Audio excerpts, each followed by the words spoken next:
Dear students, again as usual I am Navneel God from Tagore School Parbatsar, and we are reading here the science book of class 6th and the chapter is second, components of food. Students, I have completed this lesson in the previous video and we have to do the question and answers of this lesson today in this video. And I have left the summary points in my previous video so that we can able to complete the question answer in a easy way. मैंने पिछले video में ये lesson complete कर दिया था और इसके जो समरी पॉइंट्स थे वो मैंने छोड़े थे ताकि हम लोग एक बार समरी पॉइंट्स के थ्रू इस लेसन को रिवाइज कर लें और हम लोग क्वेश्चन आंसर इजी तरीके से कर पाएँ. So students, let us start the summary points of this lesson. The lesson's name is components of food, भोजन के अवयव. I have completed the lesson in many parts in my previous videos. So students, you should watch these videos first. जो पहले के video मैंने इस lesson के बनाए हैं, जिन वीडियोस में मैंने ये लेसन कंप्लीट किया है उन वीडियोस को ज़रूर आप देखें एंड उसके बाद में इस वीडियो को आप देखें. Students, we are trying to understand the summary of this lesson. इस लेसन की जो समरी है यानी इसका जो सारांश है वो हम पढ़ने जा रहे हैं ताकि हम लोग क्वेश्चन आंसर को इजी तरीके से कर सकें. The summary points are, summary points हैं.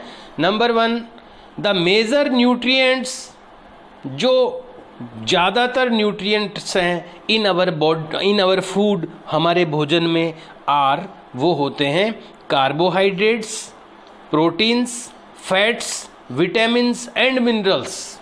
ये हमारी फूड में, हमारे भोजन में जो मेजर न्यूट्रिएंट्स है, जो मुख्य पोषक तत्व हैं, मेजर यानी मुख्य, न्यूट्रिएंट्स यानी पोषक तत्व, हमारे भोजन के जो मुख्य पोषक तत्व हैं, जो मेजर न्यूट्रिएंट्स हैं, वो कौन से हैं? वो हैं carbohydrates, proteins, fats, vitamins and minerals. ये सारे मेजर न्यूट्रिएंट्स हैं.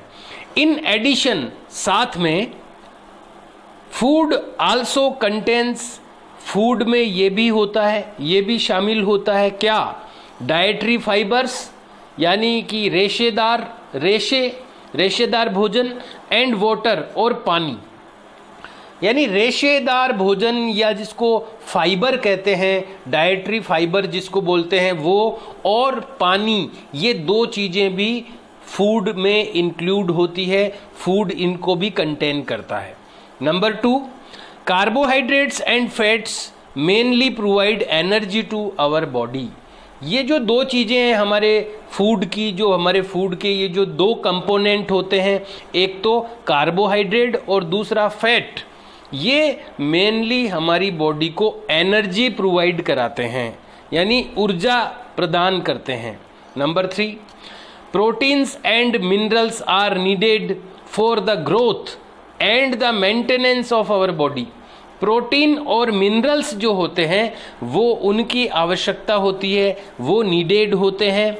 किस लिए? फॉर द ग्रोथ, वृद्धि के लिए, and the maintenance of our body, और हमारी बॉडी की मेंटेनेंस के लिए. मेंटेनेंस यानी जितने भी बॉडी के काम चलते रहते हैं छोटे मोटे, उन सब को बनाए रखने के लिए, बॉडी की जो वर्किंग है उसको बनाए रखने के लिए, और हमारी ग्रोथ के लिए यानी हमारी वृद्धि के लिए भी प्रोटीन और मिनरल्स नीडेड होते हैं. Next, vitamins help in protecting our body against diseases. यानी बीमारियों के खिलाफ हमारी बॉडी को सुरक्षित रखने के लिए विटामिन्स हमारी हेल्प करते हैं. विटामिन्स हमारी हेल्प करते हैं, विटामिन हमारी मदद करते हैं बीमारियों से हमारी बॉडी की रक्षा करने में. नेक्स्ट इज बैलेंस्ड डाइट, जो संतुलित भोजन होता है जिसको बैलेंस्ड डाइट कहते हैं. बैलेंस्ड डाइट प्रोवाइड्स, ये प्रदान करती है all the nutrients. Balanced diet में क्या होते हैं? सारे न्यूट्रिएंट्स होते हैं दैट आवर बॉडी नीड, जिनकी हमारी बॉडी को ज़रूरत होती है. इन राइट क्वांटिटीज, सही मात्रा में, अलोंग विद एडुकेट अमाउंट, और सही मात्रा में और quantities along with adequate amount of roughage and water, roughage और पानी की उचित मात्रा के साथ में जितने भी न्यूट्रिएंट्स होते हैं वो सब उचित मात्रा में। ये सब किस में होते हैं? ये सब होते हैं बैलेंस्ड डाइट में। जो संतुलित भोजन होता है उसमें सारे तो न्यूट्रिएंट्स होते हैं उचित मात्रा में, और वाटर और डाइटरी फाइबर्स भी उचित मात्रा में होते हैं। The last point is deficiency of one और मोर न्यूट्रिएंट्स। एक या एक से ज़्यादा न्यूट्रिएंट्स की डेफिशिएंसी यानी उनकी कमी इन आवर फूड, हमारे भोजन में, फॉर ए लॉन्ग टाइम, एक लंबे समय तक, मे कॉज, पैदा कर सकती है, सर्टेन डिजीजेज और डिसऑर्डर्स, कई सारी बीमारियां और डिसऑर्डर्स पैदा कर सकती है। डिसऑर्डर यानी शरीर के अंग सही ढंग से काम नहीं करना, कंट्रोल से बाहर होना, जिस तरह से उसको काम करना है उस तरीके से काम नहीं कर पा रहा है कोई शरीर का ऑर्गन, तो उसको डिसऑर्डर कहते हैं। तो अगर हमारे बॉडी में लंबे समय तक यानी लॉन्ग टाइम तक अगर डेफिशिएंसी रहती है किसी एक पर्टिकुलर न्यूट्रिएंट की या एक से ज़्यादा न्यूट्रिएंट की डेफिशिएंसी अगर लॉन्ग टाइम तक रहती है, लंबे समय तक रहती है, तो इससे हमारी बॉडी में डिजीजेज कॉज हो सकती है। ये कॉज कर सकता है हमारी डिजीजेज और जो डिसऑर्डर, ये चीज़ें हमारी बॉडी में पैदा हो सकती है। Exercise, name the major nutrients in our food. हमारे भोजन के मुख्य न्यूट्रिएंट्स के नाम बताइए। So students, we have read the nutrients name in the first point of the summary. Summary की फर्स्ट पॉइंट में हमने ये न्यूट्रिएंट्स के नाम अभी पढ़े थे। You can write the first point of the summary for the answer of this question. इस क्वेश्चन के आंसर के लिए आप इस समरी का फर्स्ट पॉइंट लिख सकते हैं। The point is the major nutrients in our food are, जो मेजर न्यूट्रिएंट्स हैं हमारी फूड के वो हैं carbohydrates, proteins, fats, vitamins and minerals. In addition food also contains dietary fibres and water. ये आपको लिखना है फर्स्ट पॉइंट इस क्वेश्चन के आंसर में। यहाँ पूछे गए हैं मेजर न्यूट्रिएंट्स, वो हमने उसमें से लिख दिए हैं। Number 2, name the following. इनके नाम बताइए। The nutrients which mainly give energy to our body. ये भी हमने अभी अभी समरी में पढ़ा है कि मेनली जो एनर्जी देने वाले न्यूट्रिएंट कौन से होते हैं। तो 2 न्यूट्रिएंट्स हैं, एक तो फैट है और एक कार्बोहाइड्रेट है, ये हमने पढ़ा है। ये सेकंड पॉइंट ही था। Carbohydrates and fats mainly provide energy to our body. हमारी बॉडी को मेनली एनर्जी कौन प्रोवाइड करवाते हैं? तो कार्बोहाइड्रेट और फैट्स। तो आपको इसमें केवल यही लिखना है, कार्बोहाइड्रेट्स एंड फैट्स, बस इतना ही इसके सामने या इसके नीचे आपको आंसर में लिखना है।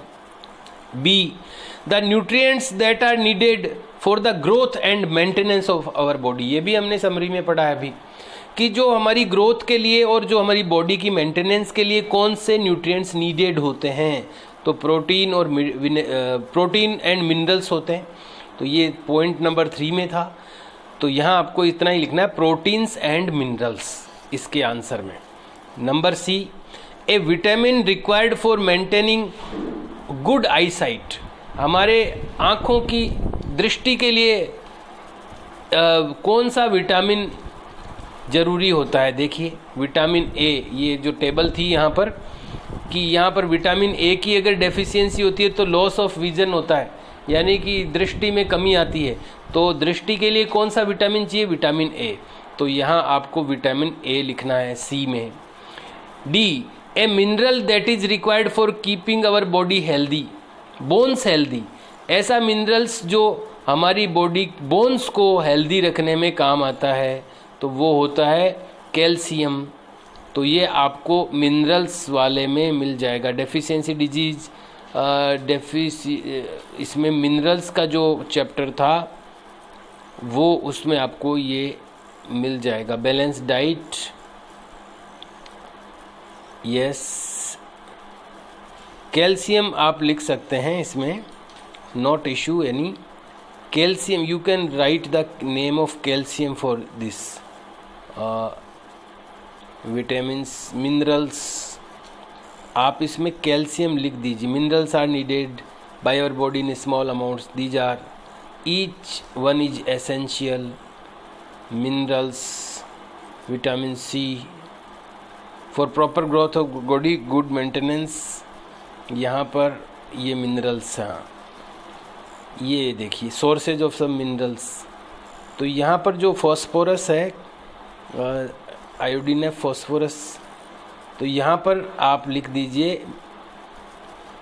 इसमें हमें अभी सर्च करना होगा, लेकिन यहाँ पर आप कैल्शियम और फॉस्फोरस ये दो लिख सकते हैं, क्योंकि कैल्शियम ज़रूरी है और फॉस्फोरस ये आप ये दोनों लिख दीजिए। फॉस्फोरस लिख दीजिए आप इसके अंदर। तो इसको अगर अपन और थोड़ा सर्च करेंगे तो, पर ये मिनरल्स का यही पार्ट है, तो आप इसमें फॉस्फोरस लिख सकते हैं।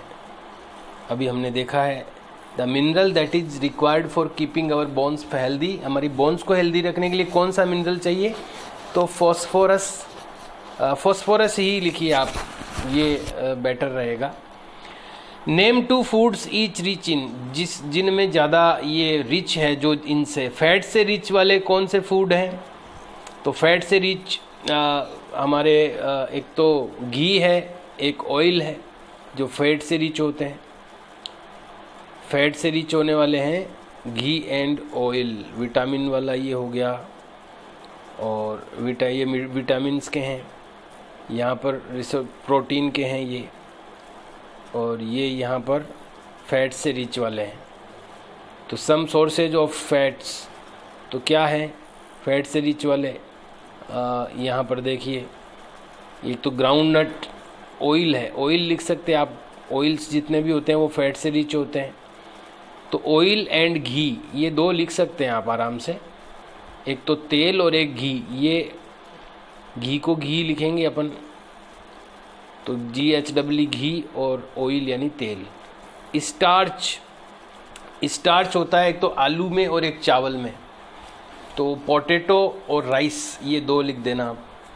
डाइटरी फाइबर किस में होते हैं, तो अभी हमने डाइटरी फाइबर का लास्ट में पढ़ा ही है, डाइटरी फाइबर्स के बारे में। डेफिशिएंसी, यहाँ पर बैलेंस्ड डाइट।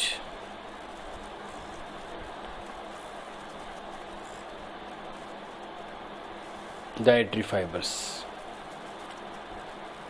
तो ये होते हैं एक तो होल ग्रेन में, यानी साबुत अनाज में होते हैं। एक तो whole grains and pulses, potatoes, fresh fruits and vegetables are main source of roughage. तो ये जो रफेज, जिसको डाइटरी फाइबर्स को आल्सो नोन एज रफेज, ये रफेज के नाम से भी जाने जाते हैं। तो ये बहुत सारे इसमें दे रखे हैं यहाँ पर सोर्सेज। तो किस किस में होते हैं, एक तो डाइटरी फाइबर, एक तो होल ग्रेन में होते हैं, यानी साबुत जो अनाज होता है उसमें डाइटरी फाइबर होते हैं। तो होल ग्रेन्स लिखना एक तो, एक पल्सेज, दालें भी लिख सकते हो आप, पोटैटोज भी लिख सकते हो। दो लिखने हैं तो आप होल ग्रेन और पल्सेज लिख दीजिए इसमें। उसके बाद में है प्रोटीन, किस में होता है, तो प्रोटीन होता है प्रोटीन से रिच ये calcium.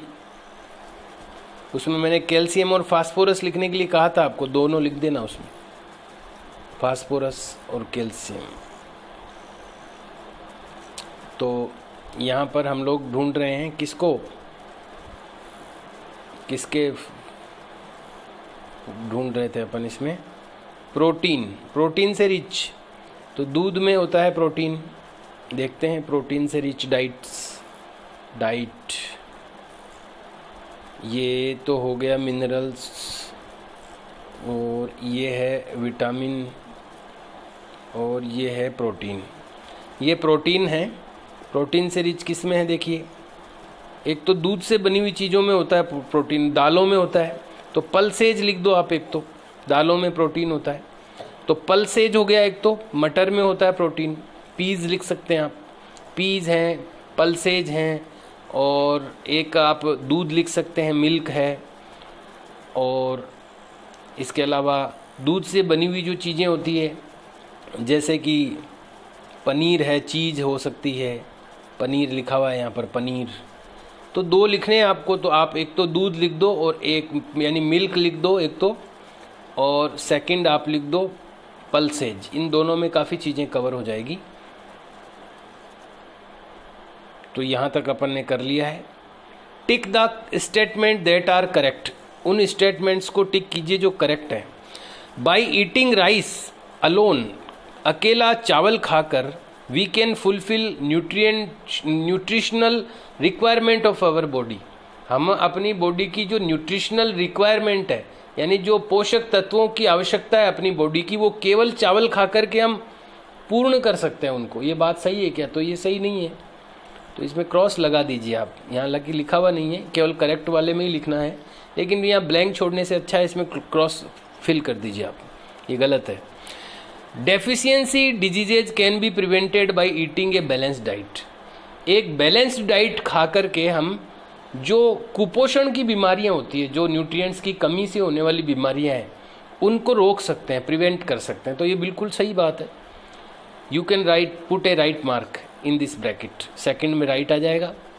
C, balanced diet for the body should contain a variety of food items, जो बैलेंस्ड डाइट है उसमें जो बॉडी के लिए जो जरूरी balanced diet for the body should contain, जो बॉडी के लिए बैलेंस डाइट है उसमें कंटेन होनी चाहिए, उसमें शामिल होनी चाहिए क्या? ए वैरायटी ऑफ फूड आइटम्स, भोजन के आइटम्स के कई प्रकार उसमें शामिल होने चाहिए। तो ये भी बात बिल्कुल ठीक है, क्योंकि एक भोजन से सारे न्यूट्रिएंट्स नहीं मिलते हैं, तो कई चीज़ें होनी चाहिए भोजन में। तो ये भी करेक्ट है, करेक्ट कीजिए इसको। D, meat alone is sufficient to provide all nutrients to the body, जो मांस है वो सारे न्यूट्रिएंट्स प्रोवाइड करने में सक्षम है अपनी बॉडी को। ये भी गलत है, कोई भी एक चीज़ ऐसी नहीं है जो सारे न्यूट्रिएंट्स दे दे, तो मांस कैसे हो सकता है? This is also wrong statement, so you have to write a wrong answer, wrong sign in the bracket. यहाँ पर ब्रैकेट में आप रॉन्ग साइन लिख दीजिए। Fill in the blanks. Is caused by deficiency of vitamin D, vitamin D की कमी से ये रोग होता है। यहाँ पर एक टेबल थी, विटामिन डी, रिकेट्स, तो यहाँ पर रिकेट्स जो रोग होता है, रिकेट्स डिजीज जो है, तो आपको यहाँ पर रिकेट्स भरना है। Deficiency of causes a disease known as beriberi, beriberi जो डिजीज है वो किसकी डेफिशिएंसी से पैदा होती है? विटामिन बी से होना चाहिए, विटामिन B1, बेरीबेरी। तो यहाँ पर आपको विटामिन B1 फिल करना है। विटामिन B1 की डेफिशिएंसी से बेरीबेरी होता है। Deficiency of vitamin C causes a disease, vitamin C की जो डेफिशिएंसी है उससे पैदा होती है एक डिजीज, क्या नाम है उसका? तो विटामिन सी की डेफिशिएंसी से क्या होता है? स्कर्वी, यहाँ पर आपको स्कर्वी लिखना है। स्कर्वी जो डिजीज है वो यहाँ पर होती है, तो स्कर्वी फिल करना आपको। Night blindness is caused due to deficiency of in our food, हमारे भोजन में किसकी कमी से रात्रि में दिखना कम हो जाना? देखिए यहाँ poor vision, loss of vision in darkness, night, रात्रि को दिखना कम हो जाना, ये सब किसकी? तो विटामिन ए की डेफिशिएंसी से ऐसा होता है। तो you have to write here vitamin A. Blindness is caused due to deficiency of vitamin A in our body. तो स्टूडेंट्स आपको इस तरह से इन सबको फिल करना है। सजेस्टेड प्रोजेक्ट्स एंड एक्टिविटीज़, यहाँ कुछ सजेशंस दिए हुए हैं कि ये आपको प्रोजेक्ट्स करने चाहिए, कुछ एक्टिविटी है, कुछ प्रोजेक्ट्स हैं। पहला है prepare a diet chart to provide balance diet to a 12 years old child, एक 12 साल के बच्चे के लिए कैसी बैलेंस डाइट होनी चाहिए, उसको क्या क्या खाना चाहिए या वो क्या खा सकता है अपने घर में जिससे उसको सारे न्यूट्रिएंट्स मिल जाएं। तो ऐसी एक बैलेंस डाइट आपको बनानी है, चार्ट बनाना है उसका। The diet chart should include food items which are not expensive, और उस डाइट चार्ट में ऐसे फूड आइटम्स लेने हैं जो एक्सपेंसिव नहीं हो, यानी महंगे नहीं होने चाहिए वो चीज़ें, and are commonly available in your area, और तुम्हारे एरिया में आसानी से मिल जाए ऐसी चीज़ें होनी चाहिए। तो स्टूडेंट्स आपको ये चीज़ें लिखनी है इसमें, जिसमें उसको कार्बोहाइड्रेट भी मिल जाए, उसको प्रोटीन भी मिल जाए, अब आपको पता है कार्बोहाइड्रेट किससे मिलता है, अपने मेजर न्यूट्रिएंट्स मिल जाने चाहिए उसको। मेजर न्यूट्रिएंट्स कौन से हैं, मेजर न्यूट्रिएंट्स में एक तो कार्बोहाइड्रेट है, तो कार्बोहाइड्रेट किससे मिल सकता है, तो अनाज से मिल सकता है, तो उसमें एक तो अनाज शामिल कर लो आप, गेहूँ बाजरा जो भी है। फिर प्रोटीन है, तो प्रोटीन किससे मिल सकता है, दूध पी सकता है वो। फिर उसके बाद में प्रोटीन के अलावा और क्या होना चाहिए, तो विटामिन होना चाहिए। विटामिन किससे मिलेगा उसको, मिनरल्स किससे मिलेगा, डाइटरी फाइबर्स किससे मिल सकता है, दलिया खा सकता है वो डाइटरी फाइबर्स के लिए। तो ये जो सामान्य चीज़ें हैं जो आसानी से मिल जाती है, और वो सारे जो न्यूट्रिएंट्स हैं वो भी मिल जाएं उसको, तो एक बैलेंस डाइट वो क्या खा सकता है जो न तो एक्सपेंसिव हो, न तो महंगी हो, और आसानी से अवेलेबल हो जाए। ऐसी एक बैलेंस डाइट लिखनी है आपको 12 ईयर्स के एक चाइल्ड के लिए।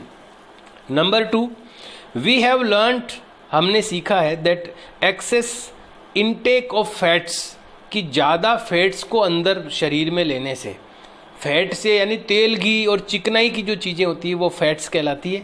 तो फैट्स को ज़्यादा मात्रा में, एक्सेस यानी ज़्यादा क्वांटिटी में, ज़्यादा मात्रा में जब तेल घी खाता है कोई, is harmful for the body, ये अपने बॉडी के लिए नुकसानदेह होता है।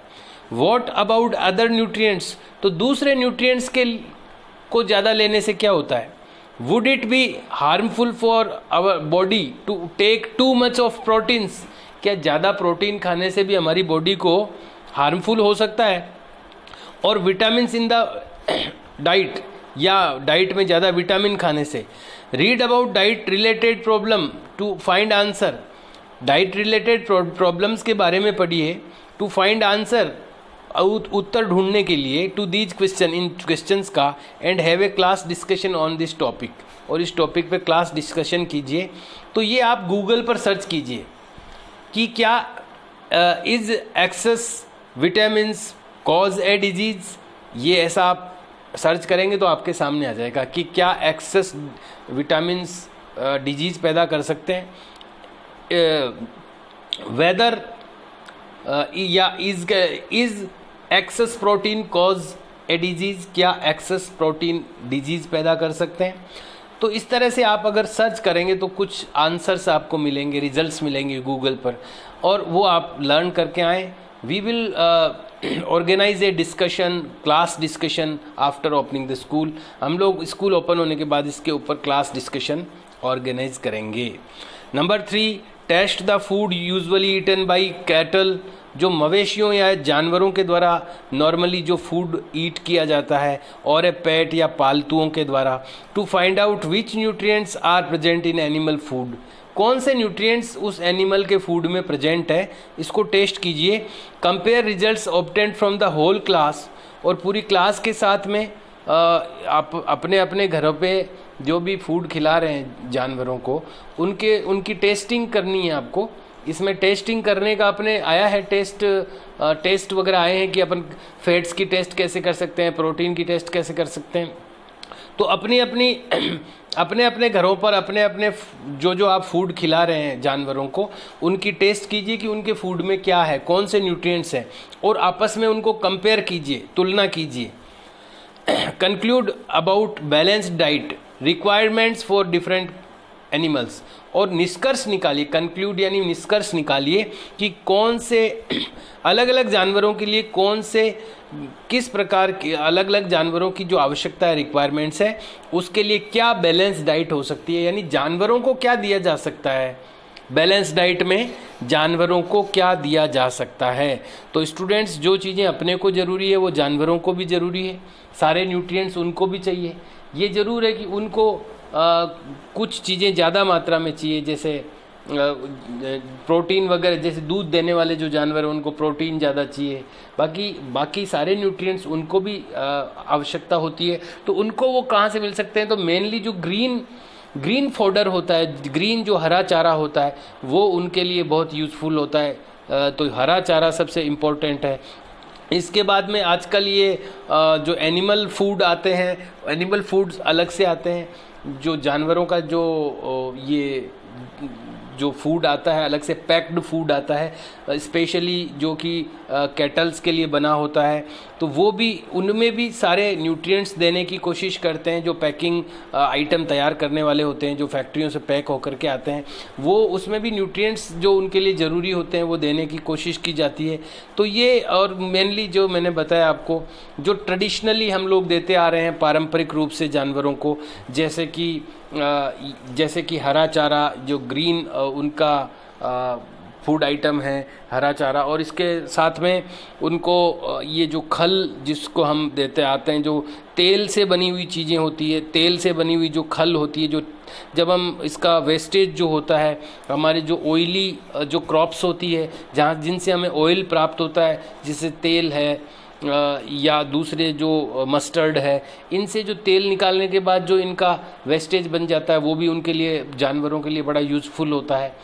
तो जानवरों को क्या दिया जा सकता है जिससे उनकी भी रिक्वायरमेंट जो है न्यूट्रिएंट्स की वो कंप्लीट हो, ये हमें डिस्कस करना है क्लास में। So these are the activities and projects students, we will do them in a better way in the class also. Class में हम इनको और बेटर वे से करेंगे, इनको सर्च भी करेंगे और डिस्कशन भी करेंगे। You have to do the written work all of these question, related to all of these question, in question से रिलेटेड जितना भी रिटर्न वर्क है ये आपको कंप्लीट करना है। You should also right the summary point in your notebook. आपको अपनी नोटबुक में सबसे पहले समरी पॉइंट लिखने चाहिए students, and then you have to complete the question and answer. Leave the suggestions and activities for opening, after opening the school. ये आप अभी ओपनिंग के बाद के लिए आप इनको छोड़ सकते हैं, सजेशंस, प्रोजेक्ट्स और एक्टिविटीज़ को, but you have to complete the written work, the question answers, all of these. Till that we will meet in the next video. We will start the next lesson in the next video students, and we will also meet in the next video. See you and bye.